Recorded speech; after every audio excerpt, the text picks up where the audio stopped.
جو عورت یہ سب کام کرتی ہے اس کی کوئی بھی نماز قبول نہیں ہوتی۔ بسم اللہ الرحمن الرحیم۔ محترم ناظرین، وہ کون سی عورتیں ہیں جن کی کوئی بھی نماز قبول نہیں ہوتی؟ ایک مرتبہ ام حمید رضی اللہ تعالی عنہا رسول اللہ صلی اللہ علیہ وسلم کے پاس آئی، کہتی ہے، یا رسول اللہ صلی اللہ علیہ وسلم، میرا جی چاہتا ہے کہ میں آپ کے ساتھ نماز پڑھوں۔ سوچے اس سے بڑی کوئی تمنا یا اس سے بڑی کوئی خواہش ہو سکتی ہے؟ رسول اللہ صلی اللہ علیہ وسلم کی امامت میں نماز پڑھنے کا موقع مل جائے، اس سے بڑا بھی کوئی خوش نصیب ہو سکتا ہے۔ رسول اللہ صلی اللہ علیہ وسلم نے فرمایا، میں جانتا ہوں کہ تم میرے ساتھ نماز پڑھنے کو پسند کرتی ہو، لیکن میں کیا کہنا چاہ رہا ہوں ذرا غور سے سننا۔ رسول اللہ صلی اللہ علیہ وسلم نے فرمایا، جو تم اپنے دار میں یعنی اپنے گھر میں نماز پڑھو گی وہ کسی مسجد میں جا کر پڑھی جانے والی نماز سے بہتر ہے۔ رسول اللہ صلی اللہ علیہ وسلم نے فرمایا، چھپ کے جو عورت نماز پڑھے گی وہ سب سے بہتر ہوگی۔ ام حمید رضی اللہ تعالی عنہا نے جب یہ بات سنی تو وہ واپس چلی گئی۔ انہوں نے گھر کے کونے میں نماز کی جگہ مختص کی جہاں پر اندھیرا تھا، جہاں کسی کی نظر بھی نہیں پہنچتی تھی۔ رسول اللہ صلی اللہ علیہ وسلم کی صحابیہ پھر وہی نماز پڑھا کرتی، یہاں تک کہ وہ اپنے رب کے پاس چلی گئی۔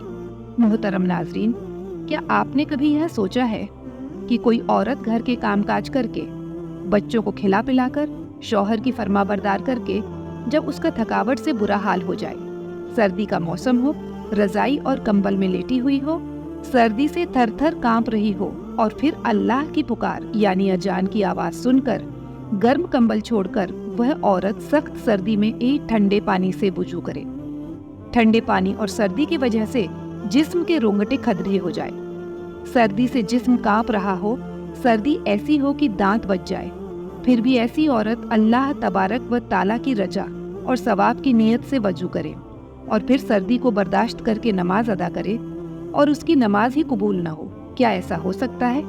جی ہاں، بالکل، کیونکہ رسول خدا صلی اللہ علیہ وسلم نے فرمایا تھا، جو عورت جوان ہو جائے جب تک سر پر دوپٹہ نہیں اس کی نماز قبول نہیں ہوتی، اور آپ نے یہ بھی فرمایا کہ جو اپنے بالوں کو نہیں ڈانپتی تو اس کی بھی نماز قبول نہیں ہوتی۔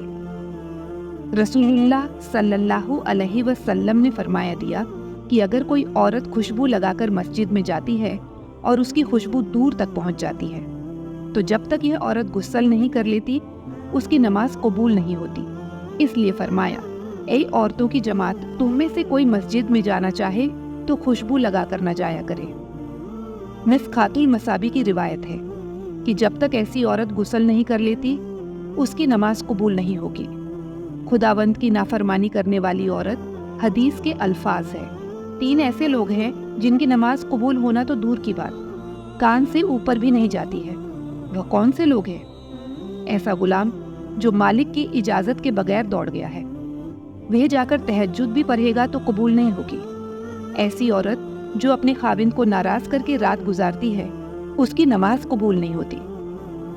رسول اللہ صلی اللہ علیہ وسلم نے فرمایا، کیا میں تمہیں ایسی عورتوں کے بارے میں نہ بتاؤں جو قبر سے سیدھا جنت میں چلی جائیں گی؟ صحابہ کرام نے عرض کیا، یا رسول اللہ صلی اللہ علیہ وسلم، وہ خوش قسمت اور خوش نصیب عورتیں کون کون سی ہیں؟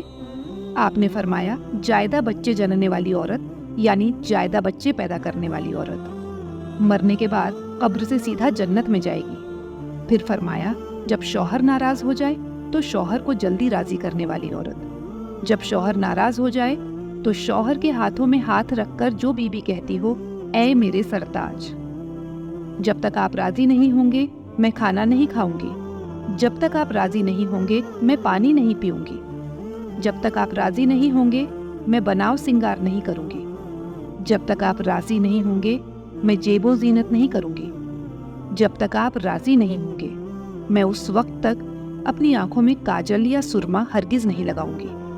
وہ عورت جو اپنے شوہر کے ساتھ ٹوٹ کر محبت کرتی ہے، ٹوٹ کر پیار کرتی ہے، اللہ اور اس کے رسول کی رضا کے لیے اپنے شوہر کی عزت کرتی ہے، ادب کرتی ہے، احترام کرتی ہے، شوہر کی خامیاں دوسری عورتوں کے سامنے بیان نہیں کرتی، ہمیشہ شوہر کی تعریف ہی بیان کرتی ہے۔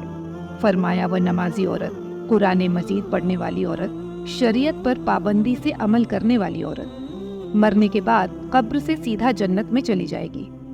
رسول اللہ صلی اللہ علیہ وسلم نے فرمایا، عورت اللہ تعالیٰ کی بہترین مخلوق میں سے ایک مخلوق ہے۔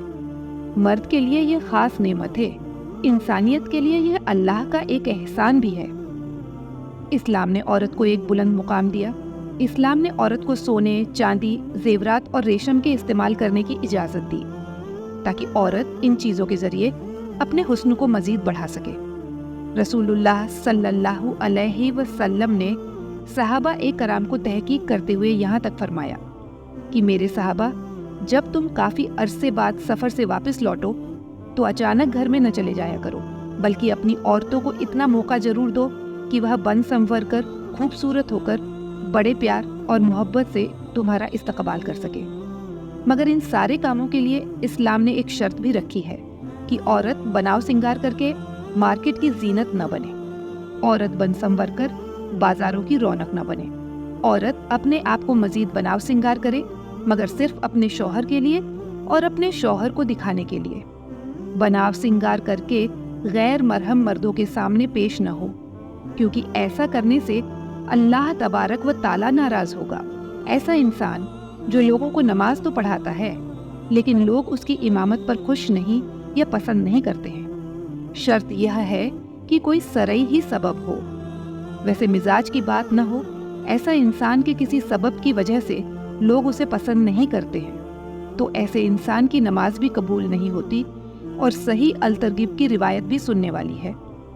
فرمایا، ایسے انسان کی نماز بھی قبول نہیں ہوتی جس کو کہا گیا کہ تم نماز نہ پڑھاؤ، لیکن پھر بھی وہ نماز پڑھاتا ہے، کہتا ہے کہ میں ہی پڑھاؤں گا، اور ضد کرتا ہے کہ یہ مسلمان نے کہا کہ آپ پڑھا دے، کوئی پڑھا دو۔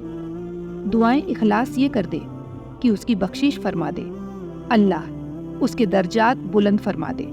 یہ کوئی نمبر لینے والی بات تو نہیں ہے کہ اس پر کوئی جھگڑا کیا جائے کہ بس میں پڑھاؤں گا، کوئی اور نہ پڑھائے۔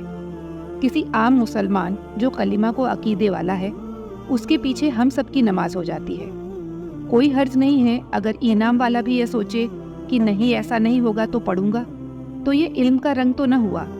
علم کا رنگ تو یہ ہے کہ میرا پیارا بھائی پڑھے گا، میں اس کے پیچھے پڑھوں گا۔ میرا یہ پیارا بھائی پڑھائے گا، یہ بھی مسلمان ہے، میں اس کے پیچھے بھی پڑھوں گا۔ یہ دونوں مجھ سے 1 نہیں، 10 نہیں، 100 گنا زیادہ نیک ہے۔ یہ تو میرا رب جانتا ہے، میں کیوں اس طرح کی سوچ بنا بیٹھا ہوں کہ مجھ سے کوئی بڑا، کوئی نیک نہیں۔ اللہ تعالیٰ نے ایسے نیک بندے اس دنیا میں رکھے ہیں، ہم نے کبھی ان سے ملاقات نہیں کی ہوگی۔ اللہ کے بڑے بڑے نیک بندے ہیں۔ امام باقی کہا کرتے تھے کہ تقویٰ کی تعریفیں تو لوگ بہت کرتے ہیں، تقویٰ یہ بھی ہے کہ اس وقت تک انسان صحیح متقی نہیں بنتا جب تک دوسروں کو اپنے سے اچھا نہیں سمجھتا۔